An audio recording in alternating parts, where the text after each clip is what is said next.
안녕하세요. 길동무와 함께하는 성서인문학 오늘 24번째 시간입니다. 저는 사회를 맡은 진상쌤이고요.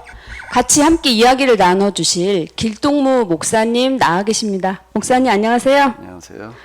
네, 목사님 지난 시간에는 알렉산더 대왕, 헬라 문화 속에서 다른 문명들은 다 넘어졌는데 이스라엘은 그 위기를 이겨냈잖아요. 네. 근데 바로 우리가 정말 나쁘게만 생각했던 서기관 바리새인들의 역할이 컸다고 저는 이렇게 들었는데요. 그들이 만들어낸 안식일 교리 또 인간보 교리가 그 강한 헬라 문화를 이겨냈을 뿐만 아니라 세계사에 더 큰 영향을 미치는 헤브라이즘을 만들어냈다는 그 사실에 전 또 깜짝 놀랐거든요. 네, 목사님. 참 매 시간마다 놀라는 시간입니다. 저는. 네. 그 구약성경에서 바벨론 포로기 그렇게 귀한 예수님에까지 이르는 그 기간은 이제 신구약 중간기, 또 요즘은 이제 이름을 바꿔가지고 제2성전기 뭐 이렇게도 부르는데요. 그 기간에 사실 이제 중요한 일들이 많이 일어났습니다. 우리가 그 부분을 좀 잘 모르거든요. 그런데 우리가 신약 성경을 이해하는 데 있어서는 이 부분을 모르면은 신약 성경을 잘 모른다 그러면 좀 나은데 오해해요. 잘못 해석을 한다는 겁니다. 모르는 거고 잘못 해석해도 잘못 알고 있는 거고는 또 얘기가 좀 다른 거거든요. 그러니까 이제 이 부분이 이제 대단히 중요하다라고 이렇게 볼 수가 있겠습니다. 네, 역사적으로 참 중요한 사실인데요. 오늘은 더 큰 산을 만났다 또 그러셨나요? 이제 다시 잠깐 여기 부분이 워낙 중요하니까 다시 조금 간추리게 되면은 이 포로기에 이르러 가지고 나라가 이제 멸망하는, 그리고 전쟁포로로 잡혀가는, 나라가 아주 없어져 버리는 거거든요. 나라가 그냥 주권망상시라는 게 아니라 그런 큰 위기를 맞았을 때에 그 위기를 극복할 뿐만 아니라 기회로 만들어 갑니다. 이제 그게 뭔가 신명기 운동이라고 하는 거였고요. 그 귀환한 이후에는 신명기 운동으로 말미암아 귀환을 했는데, 귀환한 이후에는 그건 뭐 상황이 어땠는가 하면은 이건 또 대단히 어려운 문제에 부딪히는 거예요. 그게 뭐였는가 하면 먹고 사는 문제에 부딪히는 거예요. 그렇죠. 먹고 살 수가 없는 그런 문제에 부딪혔을 때 에스라, 그러니까 특히 느헤미야가 또 이제 이 문제를 극복할 뿐만 아니라 기회로 만들어 가는 거거든요. 그게 이제 신앙의 원칙을 이제 고수하는 어떤 이제 그런 방식이었고요. 그리고 그 다음에 또 한 번 만나는 큰 어려운 문제, 그러니까 어려운 문제가 점점 더 이제 커지게 되는데, 이번 때 헬라 문화라고 하는 거가 몰려왔을 때에 또 위기를 극복하는 게 아니라 기회로 만들어가는 게 이제 바리새 운동, 바리새 서기관 운동이다. 자, 이렇게 볼 수가 있겠습니다.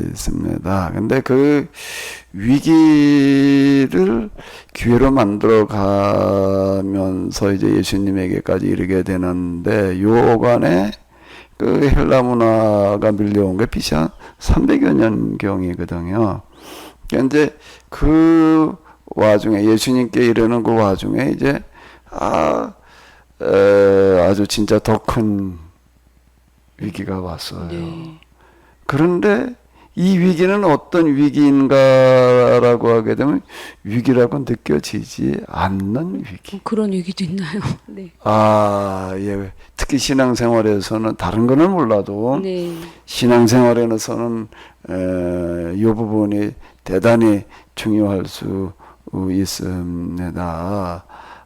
그건 모르니까 위기라고 느껴지지를 않다가 보니까 여기에 대한 대처가 이제 없어서 이제 큰 어려움을 겪게 되거든요. 근데 이거는 그 당시 유대인들만 만났던 그런 게 아니라 오늘 우리도 똑같이 지금 그런 문제에 부딪혀 있다. 라고 하는 겁니다. 오늘 저희까지요.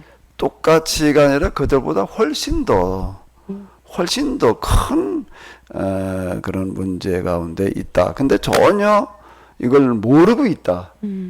이게 이제 문제인 거예요. 저도 모르겠는데. 네. 예, 그러니까 오늘 이제 그 문제에 한번 들어가 보도록 하겠습니다. 무엇일까요?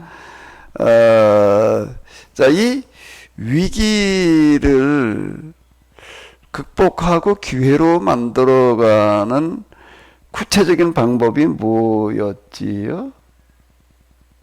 지난 시간에 잠깐 언급을 했었는데 위기를 기회로 만들어 가는데 그냥 열심히 신앙생활만 한다고 해가지고 되는 게 아니라 그 지도자들은 구체적인 방법을 찾아냅니다. 네. 구체적인 방법을 찾아내 가지고 그걸로 이제 극복해 나가게끔 이제 이렇게 하거든요. 근데 여기 공통된 게 있습니다.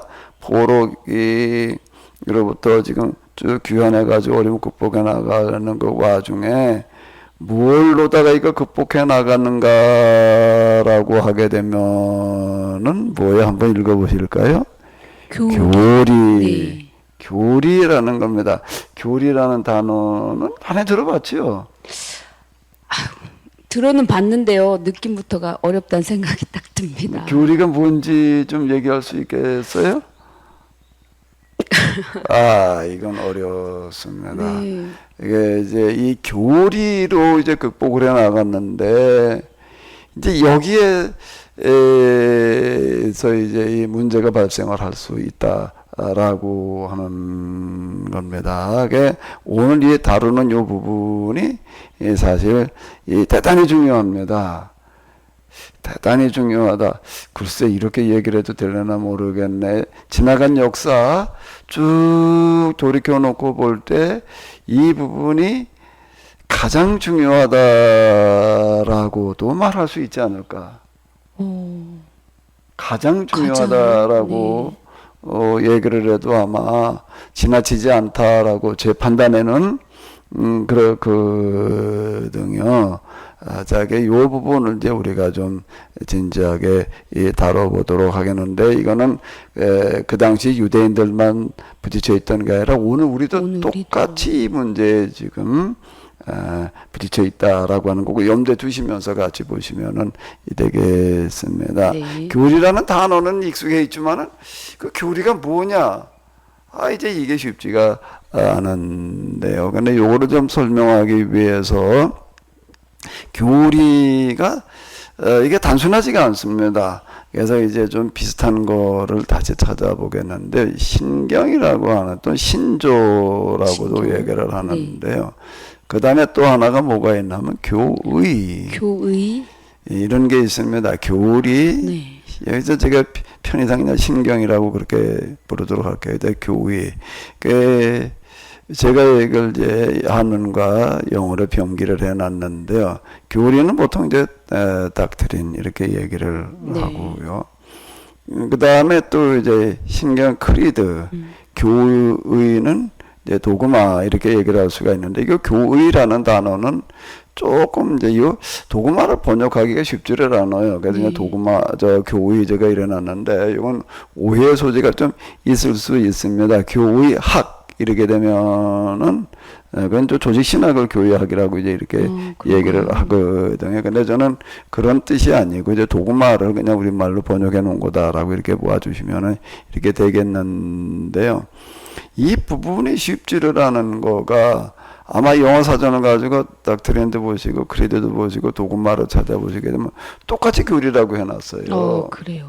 그리고 이게 닥트린과 크리드와 도그마가 어떻게 다른지에 대한 설명이 거의 없습니다.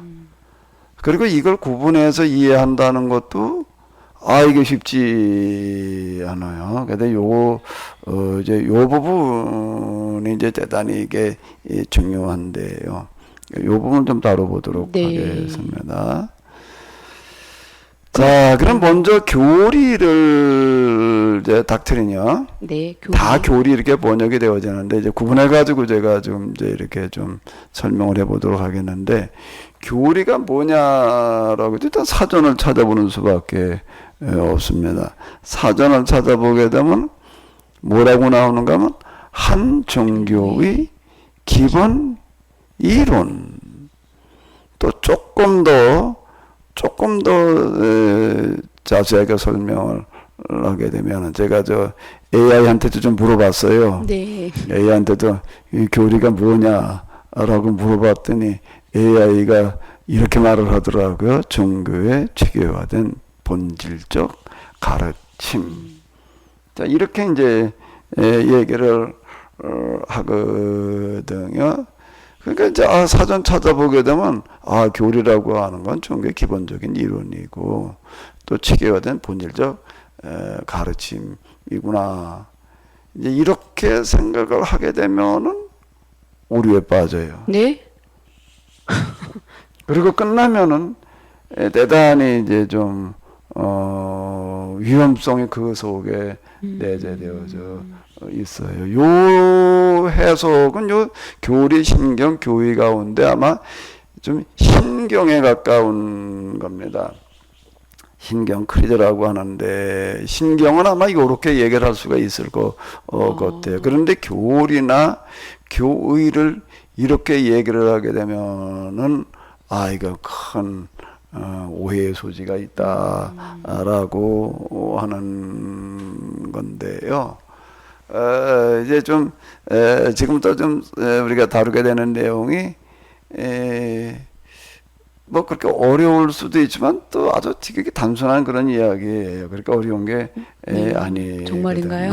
네네. 네. 그러니까 좀 차근차근 제가 할 수 있는 범위 내에서 좀 쉽게 한번 설명을 해보도록 하겠습니다. 네, 그럼 목사님 교리가 이렇게 갑자기 생겨난 건가요? 원래부터 있었던 건가요?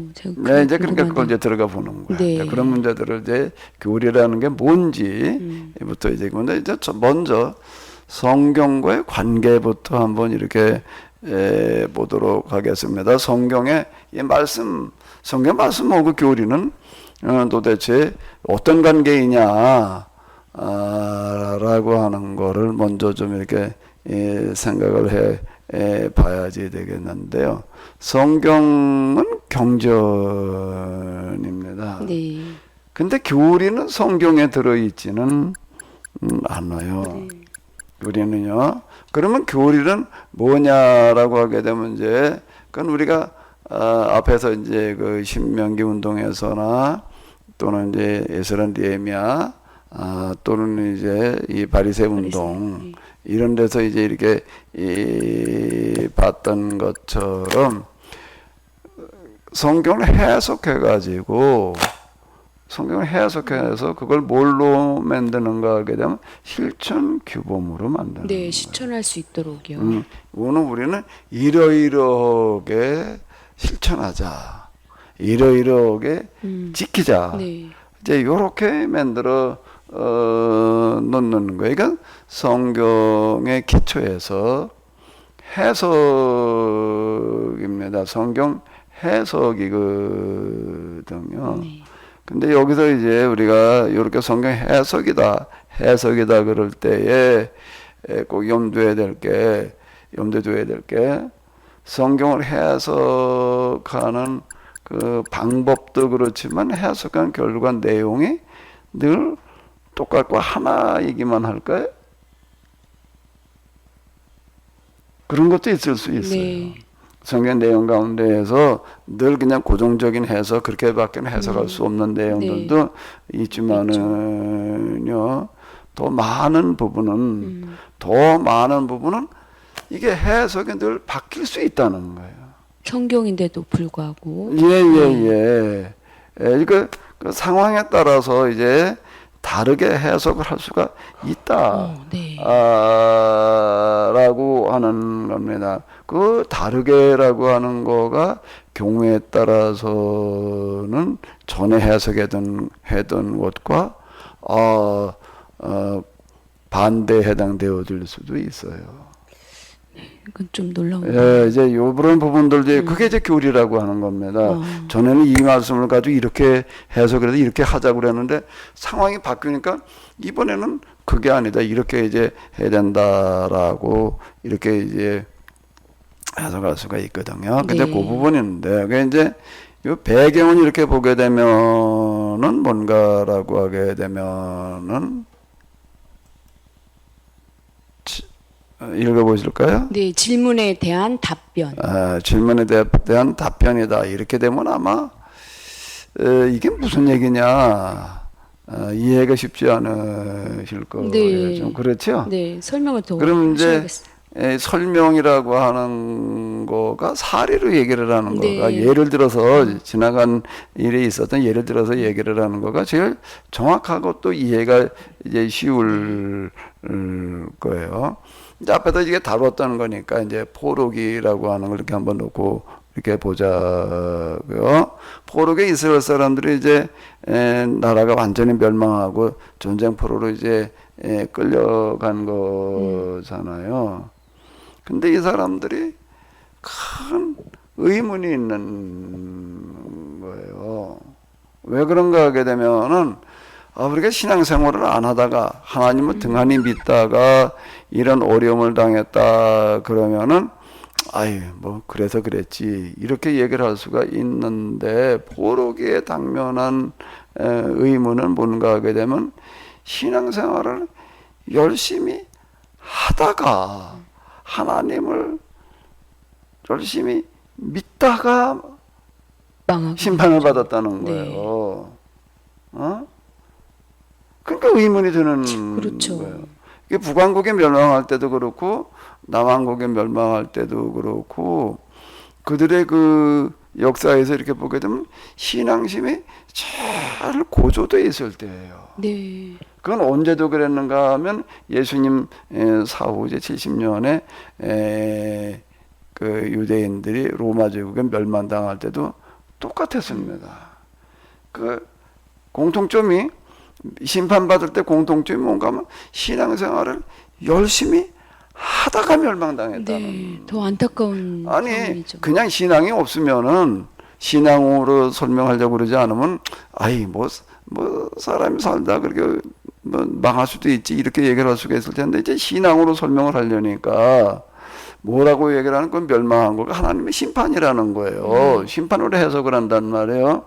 근데 하나님의 심판으로 해석을 하려면은 하나님을 안 믿든지 좀 대충 믿든지 그러다 심판받았다 그러면 이해가 되는데 열심히 그때보다 더 열심히 신앙생활을 할 수 없을 만큼 열심히 신앙생활을 하다가 멸망을 당하는 거예요. 그러니까 이제 이게 도대체 어떻게 된 거냐. 그렇죠. 의문을 네, 가질 수밖에 없고. 이렇게 되는 거죠. 그럼 이거에 대해서 이제 뭐라고 어떻게 해줘야 돼요?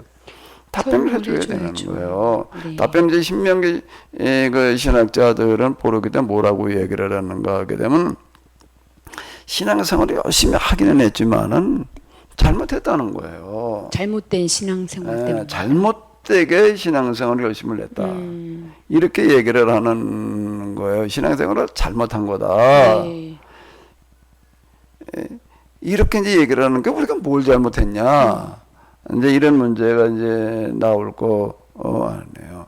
그러면 앞에서도 얘기를 했지만은 그들이 그 왕정기 때 망하기 이전에 신앙생활을 어떻게 했었지요? 제가 알기로는 제사를 열심히 지내지 않았나요? 다윗 솔로몬 이후 성전을 지어놓고 네, 성전. 성전을 지어놓고 그 성전 짓는 거가 어마어마한 비용이 들어간 거예요. 그쪽 전문가 계산하시는 거 이렇게 보니까 요즘 화폐가 아닌 수십 년 전에 한 30여 년 전에 수백조로 계산을 하더라고요. 네, 수백조. 내가 그 당시 우리나라 교회를 가지고 계산을 해봤어요. 이거 솔로몬이 성전 졌다는 걸 그때 우리나라 한국교회 전체를 가지고 내가 대충 계산을 해봤더니 한 교회당 2조인가 되더라고. 어마어마한 비용을 들어가지고 성전을 지어놓고 그리고 제사를 열심히 드렸어요. 왜 그렇게 해야 된다고 그러니까 그 당시에 이제 제사장들, 궁중 예언자들이 그렇게 신앙생활 하라고 그러니까 여기에 따라 가지고 열심히 그렇게 신앙생활을 했던 거예요. 정말 열심히 했어요. 그게 정말 열심히 했더니 어떻게 됐나 하게 되면 이제 북왕국 같은 경우 예를 들어 보게 되면은 전쟁에 없는 거예요. 네. 평화가 온 거예요. 일단. 그리고 경제적으로다가 아주 윤택해졌어요. 그러니까 하나님께서 이렇게 복을 주신 거다. 이렇게 생각을 했던 거예요. 근데 이제 이게 잘못됐다라고 하는 거예요. 근데 그 잘못됐다는 증거가 뭐냐? 뭐가 잘못된 거냐 말이야. 이제 이렇게 이제 또 질문할 수가 있을 네. 거 아니에요. 그럼 뭐라고 대답을 했을까요? 뭐라고 대답을 해? 그렇게 신앙생활 열심히 했던 그때 증거를 남겨놨어요. 무슨 증거를 남겨놨을까? 그때 선지자들이 등장을 해가지고서 이건 잘못된 신앙이다. 계약 위반이다. 이렇게 신앙생활을 하다가는 틀림없이 하나님도 심판받는다라는 말을 미리 해놨다고요. 이게 없었으면은요 이스라엘 사람들이 받아들이기가 어려웠어요. 증거가 딱 있었군요. 그때 아모스, 호세아, 미가 뭐 이런 선지자들이 하나같이 얘기를 했거든요. 그렇게 하나님을 섬기는 거는 계약 위반이다. 이렇게 이제 지적을 했지만 이걸 안 받아들였어요. 그 성전을 헐어버려라 이렇게 얘기를 했거든요. 성전을 빨리 헐어버려라. 그리고 제사를 중단해라. 이렇게 얘기하는데 그걸 안 받아들이는 거예요. 왜? 성경에 보게 되면 출애굽기에 성막 짓는 이야기가 네. 얼마나 많고 제사 지내는 얘기를 하면 레위기나 민수기로는 뭐가 좀 제사 지내는 이야기가 맨 제사 얘기잖아. 그 말씀대로 하는데 뭐가 잘못이냐 이제 이렇게 생각들을 이제 이렇게 한 거. 근데 예언자들이 그건 잘못된 거다라고 지적한 거는 이제 앞에서 얘기한 거지만 다시 중요하기 때문에 또 지적한다면은 한번 반복하면은 뭘 근거로 그렇게 예언자들은 얘기를 하는 거죠? 신명기요. 신명기예요. 그 신명기 운동이라고 그러는 그래서 거예요. 신명기 운동이다. 그래서 비로소 이제 신명기 방식으로 돌아가는 거예요. 그 신앙생활이 두 방식이 있었다는 거예요. 출애굽기 레위기 방식이 있고 신명기 방식이 있었다. 그런데 아직까지도 우리 기독교 내에서 이에 대한 이해가 거의 없어요. 지금도 그렇단 말씀이시죠? 지금 예언자들은 얘기를 많이 하고 뭐 그래도 그런 이해가 없다라고 하는 겁니다. 그 신명기 운동의 의미가 뭔지를 몰라요. 신명기 방식으로 이제 돌아갔다라는 그런 이제 이야기가 이렇게 되는 거거든요. 이렇게 대답을 해주는 거예요. 네. 질문에 대한 답변이에요. 그런데 여기서 이제 하나의 이제 진단이 나오는 거예요. 왜 우리가 지금 전쟁 포로가 되는가 하게 되면 신앙생활을 잘못해가지고 지금 우리가 징계를 받는 거다. 이렇게 해서 그래도 설명을 해 주었거든요. 그런데 그 다음에 또 무슨 질문이 나올까요? 글쎄요. 그럼 지금 우리가 어떻게 해야 되느냐? 어떻게 해야 되느냐? 어떻게 해야 되느냐라고 또 신명기로 대답을 해주는. 네, 또 신명기로. 신명기로 뭐라고 신명기에 보게 되면 너희가 어떻게다 계약법 어겨가지고 땅을 잃어버리고 하늘 끝까지 끌려갔다 할지라도 하나님께로 다시 돌아와라. 그러면 회복시켜 주신다. 이 하나님께로 돌아오라는 이야기가 구약 성경에는 굉장히 많거든요. 난 전에 그걸 저도 오해를 했어요. 하나님을 안 믿다가 좀 대충 네. 믿다가 이제 열심히 믿어라 이렇게 얘기하는 걸 알아들었는데 그 얘기가 아니라 신명기 방식으로 돌아오라. 신명기 방식으로. 계약법으로 돌아오라. 네. 이 얘기예요. 그 잘못된 신앙에서 성전 제사 신앙에서 그게 아니라 신명기 방식으로 돌아오라라는 그런 이야기였다고요. 그런 얘기가 있으니까 신명기 이렇게 이미 기록되어져 있지 않냐. 이제 늦었지만 우리가 다시 계약법으로 돌아오게 되면은 계약법은 계약법인데 신명기 방식으로 계약법으로 돌아오게 된 계약법이 그 출애굽기의 얘기도 뭐 레위기도 계약법과 관련된 얘기니까 그 계약법이 거기만 있는 게 아니거든요. 계약법에 대한 갱신된 거에 신명기인데 신명기법으로 다시 돌아오게 되면은 하나님께서 회복시켜 주신다. 이렇게 얘기를 하는 겁니다. 그러면 계약법으로 돌아온다는 게 뭘 어떻게 하는 거예요? 그 상황에서 돌아오는 거가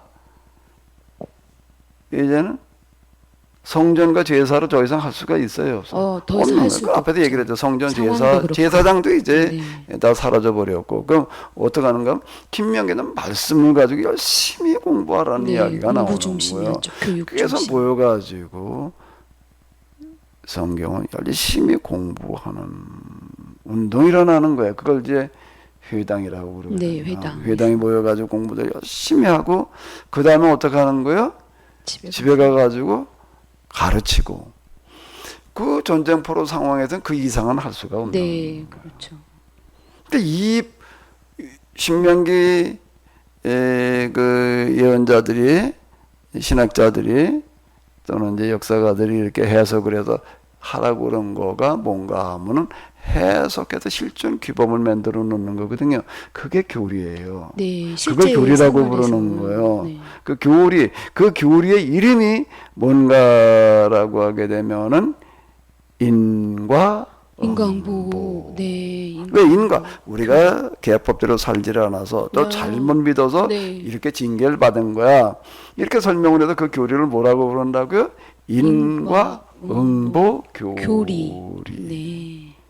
그럼 이제 교리가 뭔지 이해가 좀 됐나요? 네. 어떤 상황에서 질문에 대한 답변이고 동시에 현실 적용의 필요성이다 라고 하는 이런 부분들이요. 이제 하나만 더 얘기를 들어야 돼. 이 하나만 가지고는 좀 쉽지를 않겠죠. 네, 말씀하십시오. 근데 이제 다른 거 말고 앞에도 우리가 다른 거를 가지고 얘기를 한다면 이제 귀환해가지고 돌아왔다가 이제 헬라 문화에 또 이제 당면했잖아요. 네, 지난 시간에 말씀. 그럴 때 어떻게 했다고 그랬죠? 안식일. 성경에 안식일을 기억하여 거룩하게 지키라 이렇게 나온 거예요. 근데 그거를 이제 다 독특하게 해석을 하는 거예요.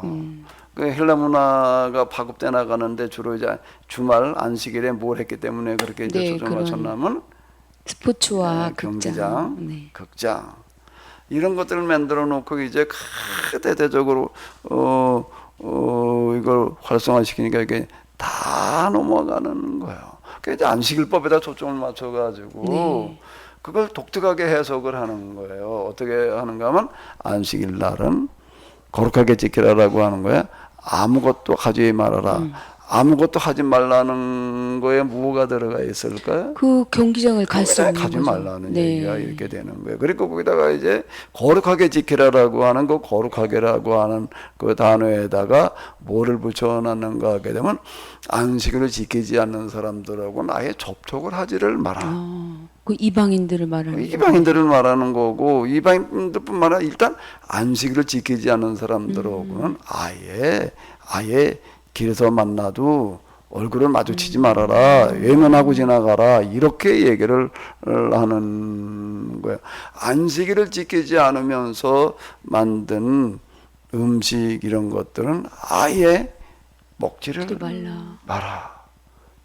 그렇게 해서 생겨난 거군요. 지금도 이건 그 사람들은 네, 지키고 지금도 있어요. 그렇잖아요. 지금도 안식일을 지키지 않으면서 만든 음식은 지금도 안 먹어요. 이때 그렇게 해석을 해놓은 거예요. 그 당시 그렇게 해석을 해놨거든요. 그 기내식 같은 거 보여주는 거 보니까 유대인들, 이스라엘 사람들이 우리 칼게 대한항공을 탔다 그러면 기내식을 안 먹는 거예요. 그 어떻게 해야 되는 건 그 사람이 탔다 그러면 할 수 없이 이스라엘에서 수입해다가 냉동실에도 넣어놨다가 갖다 줘야지나 먹는다. 뭐 이런 거 이제 한번 얘기를 하든 이렇게 만드는 거예요. 그리고 그것도 뭔가라고 하게 되면은 안식일 날은 1.5km 내지 2km 정도 이상은 걸으면 안 된다. 그것도 무슨 걸 염두에 두면서 만든 거겠어요? 경기장에 가지 말고 단지 그 뭐만 하라는 얘기인가라고 하게 되면 그 1.5 내지 2km 반경 내에는 다 회당들이 있으니까 회당에 가서 그날은 뭐 하는 날인가 하면은 성경을 공부하는 그런 날이. 근데 이런 식으로다가 안식일법을 해석을 해 놓은 거예요. 그리고 여기까지가 끝이 아니에요. 또 앞에도 뭐가 봤잖아요. 있나요? 네. 안식일법을 이렇게 지키게 되면은 율법 모든 것들을 다 지킨 것이 되는 거고 하나님께서 그거를 인정해 주신다. 의롭다고 해 주신다.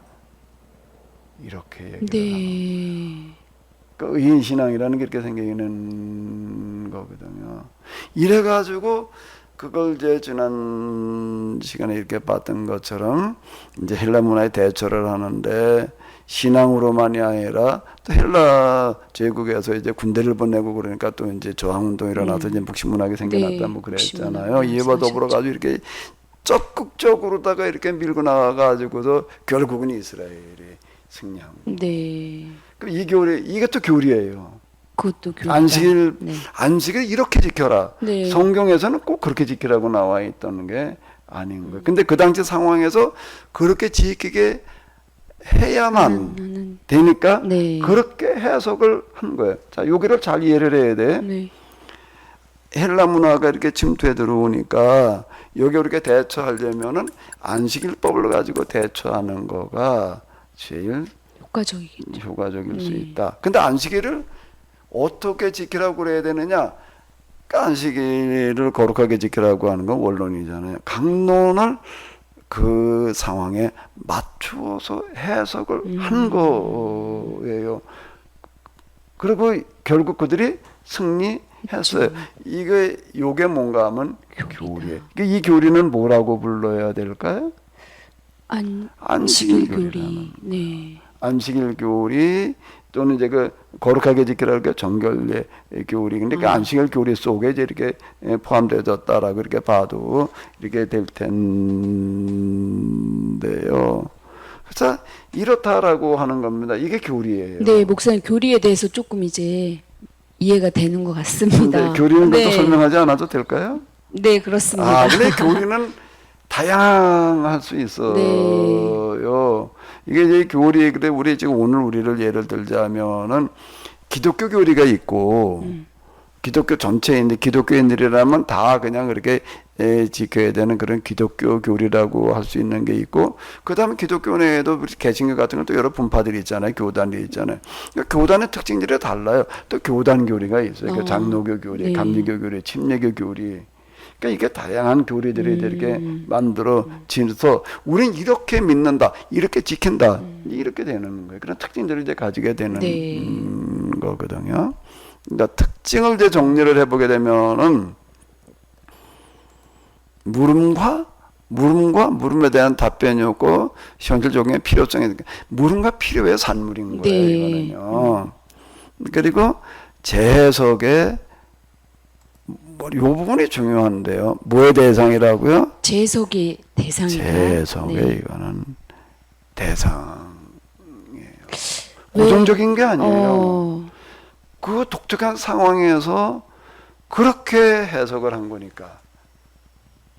그런데 저는 그동안 교리하면은 변하지 않는 이 진리 정도로 제가 이렇게 이제 그러니까 이게 지금 한 종교의 기본 이론, 종교의 체계화된 본질적 가치 이렇게 정의를 해놓으니까 이제 여기에서 이제 문제가 생기는 거예요. 그러니까 이제 여기에 안고 있는 문제는 바로 여기에 들어 있어요. 네. 뭐를 하지 않는 거라고요? 세상 고정시켜 놓으니까 이제 이게 문제가 됐던 거거든요. 여기서는 이제 교리가 뭐냐? 이 교리가 참 이렇게 아주 놀라운 성과를 낼 수도 있지만 그게 자칫 잘못하면은 이제 큰 문제가 될 수도 있다. 라고 하는 거예요. 재해석을 하지 않으면 재해석을 하지 않으면 그 자체 내에 문제가 들어있는 거예요. 이게 교리예요. 네. 이게 그러니까 교리를 이렇게 정의를 해놓게 되면 한정의 기본 이론, 종교 체계화된 본질적 이래 놓으면은 이제 이게 네, 그 이게 사전적 심각해지는 의미는 변하면 안 되는 거예요. 근데 요거 왜 그러면은 사전에서 이렇게 얘기를 해놓고 닥트린 크리드 도그마가 명확하게 구분이 안 되는가라고 그러면 닥트린도 교리라고 그러고 크리드도 교리라고 그러고 도그마도 교리라고 이게 뭐가 어떻게 됐다는 거야? 뭐 교리란 단어를 그냥 세계 그냥 뭐 필요에 따라 쓰나 보네 그냥 이렇게 이제 생각하게 되니까 여기가 이제 이 문제가 된다. 근데 목사님 궁금한데요. 그 교리는 그 종교에서 그 특히 성경을 원론으로 해서 이렇게 바르게 살도록 가르침이잖아요. 적용할 수 있게. 그런데 그게 왜 이렇게 독이 그 되고? 가르침인데 그 이제 교리도 이제 어떤 거는 조금 이제 좀 기본적인 이론에 가까울 수 있는 거고 지금 안식일 교리 같은 경우에는 지금 예를 들었잖아요. 인광보 교리라든지 이 안식일 교리 같은 거는 그 독특한 상황에서만 적용될 수 있는 거예요. 그러니까 다른 상황에 적용하게 되면 곤란해지는 거예요. 그렇군요. 그건 헬라 문화라는 그런 상황 속에서만 효과를 발휘하는 이방인하고는 접촉하지 마라 이렇게 얘기를 한 거지. 네, 그건 그럼 애들을 보고 저 이방인들하고 레슬링하지 말아라. 그런데 가지 말아라. 이런 그렇게 말하기 위해서 그렇게 얘기를 했던 거거든요. 그렇군요. 근데 그걸 계속 그냥 이렇게 얘기를 하니까 이제 이게 문제가 된 거야.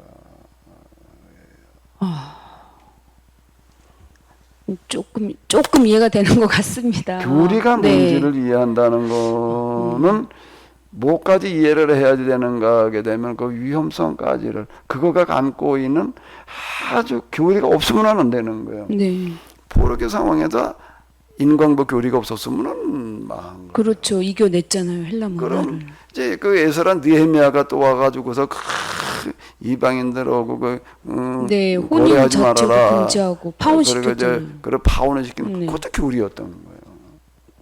행동 지침을 얘기를 하는 거예요. 행동 지침이고 지침과 기준을 정해놓는 거니까 그게 일종의 교리인 거예요. 다 그래. 그러니까 오늘 우리 설교도 일종의 이런 형태를 가지고 있는 거예요. 이런 성격을 가지고 있다고요. 그러니까 이게 아니면은 신앙생활을 뭘 어떻게 해야 될지 기준이 없어지니까 그렇게 해가지고 이겨내는 놀라운 그런 효과를 내는 그 세계에서의 기적이다 이렇게 얘기를 할 수 있는 결과를 만들어 내는데 동시에 그 안에 가장 큰 효과를 냈다라고 하게 되면 가장 큰 독이 들어 있다는 거예요. 놀라운데요. 그게 조금 어려운가요? 가장 큰 효과를 내는데 또 그 안에 뭐가 들어있다고요? 독이 같이 가장 큰 그 효과 낸 만큼의 같은 비례의 독이 들어있는 거예요. 그게 교리이고 근데 이 교리라고 하는 거는 교리만 가지고 있는 특징이라기보다 하나님께서 만들어 놓은 세상 모든 만물의 원리와 이치예요. 원리와 이치가 또 그런가요? 만물의 원리와 이치예요. 네. 왜 그런가 하면 산이 높다라고 하게 되면은 어떤 걸까요? 골짜기도 골이 깊은 거예요. 골이 깊다 이렇게 골은 깊지 않고 산만 높을 수가 없어요. 네. 산이 높다는 거는 계곡이 깊은 거죠. 우리가 강원도 가면 계곡들이 많이 있잖아요. 네. 그 왜 그러면 산이 높은 산들이 많으니까 계곡도 있는 그렇죠. 거죠. 높은 산이 없다면 계곡이 없는 거예요. 또 다른 측면에서 이렇게 본다면은 우리가 이제 육체 질병이 들었을 때 이게 지금 교리하고 비슷한 건데 지금 신앙의 병이 이제 들게 생긴 거예요. 이제 그 고쳐야 되잖아. 약을 써야 된다는 말이에요. 네. 그 약을 써요. 근데 이런저런 약을 써가지고서 이제 고치는데 아주 죽을 병에 걸렸을 때에는 특별한 약을 써야 된다. 그때 그걸 썼더니 이제 다른 걸 썼는데 안 되냐 그랬으니까 이렇게 들어요.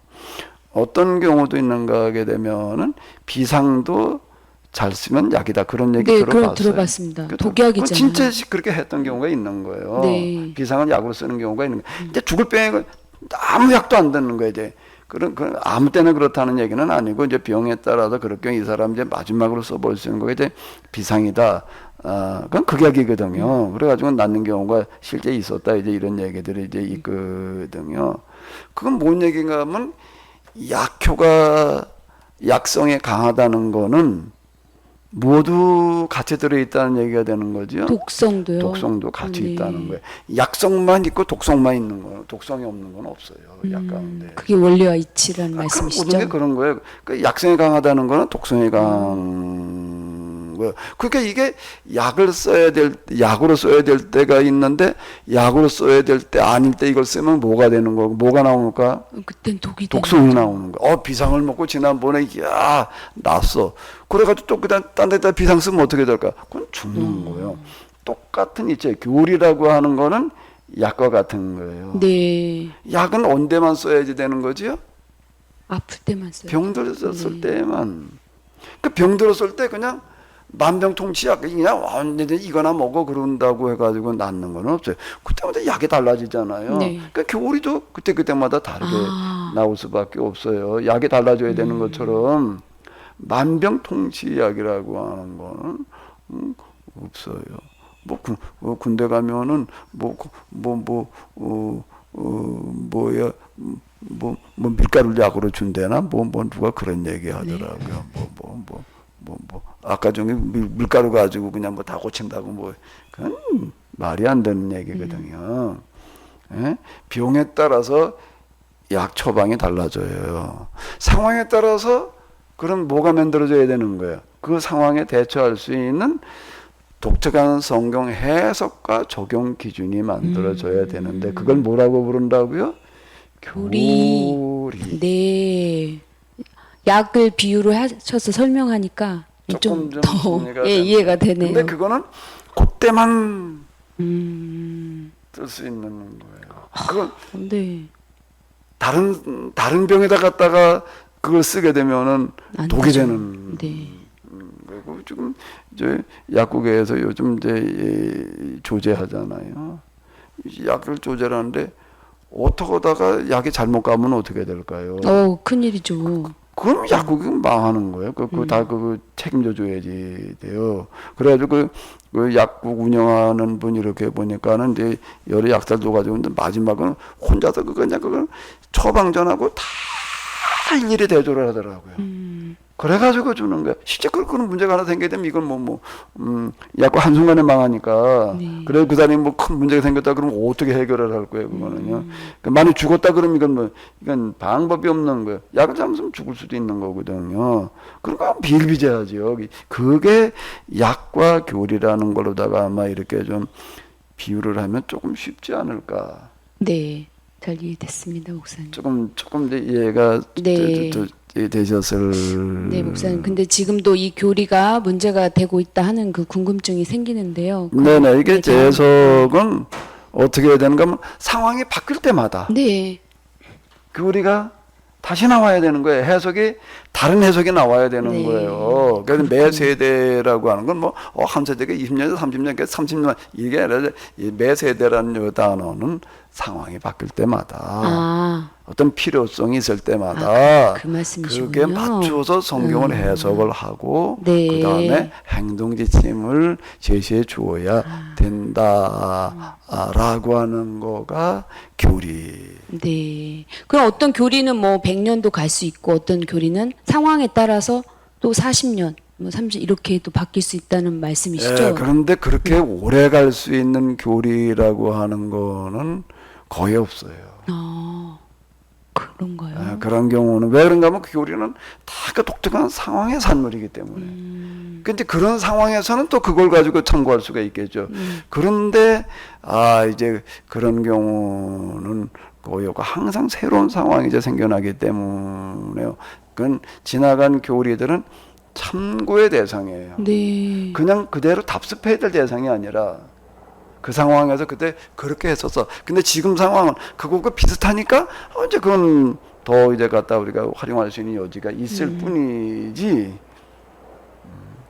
목사님 설명 듣고 보니까 이 교리에 대한 이 이해가 너무 잘못됐다는 게 발견이 됩니다. 저뿐만은 아닐 겁니다.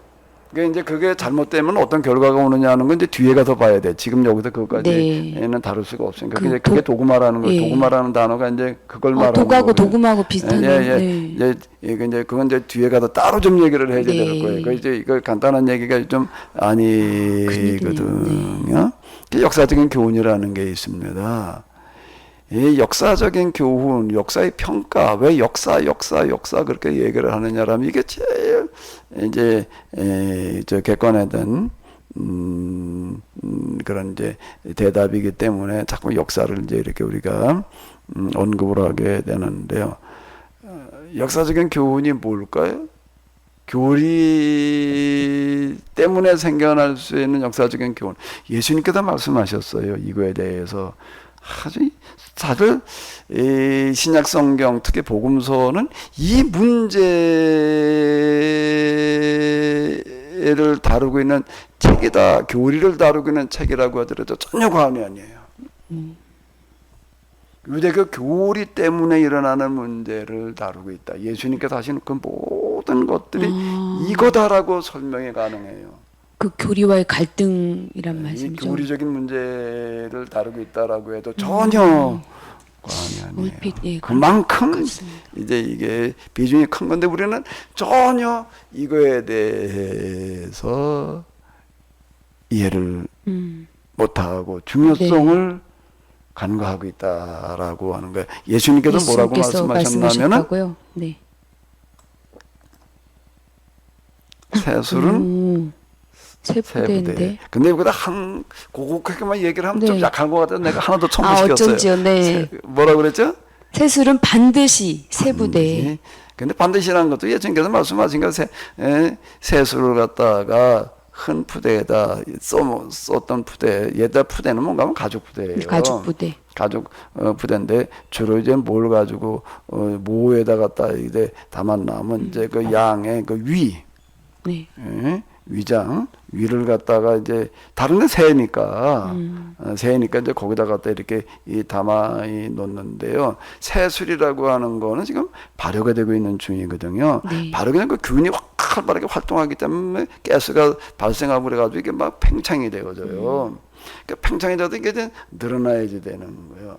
근데 새 부대 이제 갓 잡은 짐승의 그 위로다가 이렇게 소나 양의 위로다 만들어 놓은 거는 이것도 같이 이렇게 팽창을 해준다고요. 늘어나줘가지고 터지지를 않아요. 근데 썼던 푸대에다 갖다 집어넣으면 이게 팽창을 하는데 이거는 굳어져가지고 팽창이 안 되니까 터져버리는 거예요. 그러니까 그러면 안 된다. 그러니까 반드시예요.